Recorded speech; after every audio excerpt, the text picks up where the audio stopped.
கிரகங்கள் கோச்சாரத்தில் பார்க்கும்போது இந்த குறிப்பிட்ட நாளில் தான் இன்னைக்கு மே மாசம் 2ஆம் தேதி ராகு பியர்ஜி ஏற்பட்டுவிட்டது இல்லையா. மே 2 அண்ணா ராகு பியர்ஜி கரெக்ட். இந்த டிகிரியில் 306 டிகிரியிலிருந்து கரெக்டா கீழே இறங்கிட்டார் அப்படின்னு எல்லாருமே முடிவு பண்ணிடலாம்.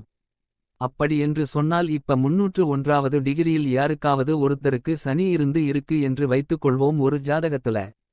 அப்ப 301வது டிகிரியில் சனி இருக்கிற இடத்தில் ராகு டிரான்சிட் ஆயிருக்குன்னா சனியும் ராகுவும் ஒன்னு சேரும்போது அந்த கர்ம காரகத்தின் அடிப்படையில் அவங்க வீட்டில் ஏதாவது ஒரு தவறான நிகழ்ச்சிகள் நடந்திருக்கலாம், இறப்புகள் ஏற்பட்டிருக்கலாம். ஒரு பலாபலன் நம்மால சொல்ல முடியும். அப்ப அதுல அந்த சனி எந்த டிகிரியில் இருக்கிறதோ அந்த டிகிரியில் ராகு கிராஸ் பண்ணும்போது தான் அந்த நிகழ்ச்சி நடக்கிறது. இதுல கருத்து வேறுபாடு வருவதற்கான வாய்ப்புகளே இல்லை. ஆனா நிகழ்ச்சியை வேணா மாறி மாறி நாம சொல்லலாம். எப்படி நிகழ்ச்சி சொல்லலாம். சனி என்பது காலுக்கான ஒரு காரக கிரகம். ராகுவோட சம்பந்தப்பட்டதாலே காலில் அடிபட்டது. ராகு என்பது வட்ட வடிவமான சைக்கிளாகவும் இருக்கலாம், பெரிய வண்டியினுடைய வாகனத்தினுடைய சக்கரமாகவும் இருக்கலாம். வாகனத்தினுடைய சக்கரத்தில அடிபட்டு அவனுக்கு காலில் அடிபடுகிறது.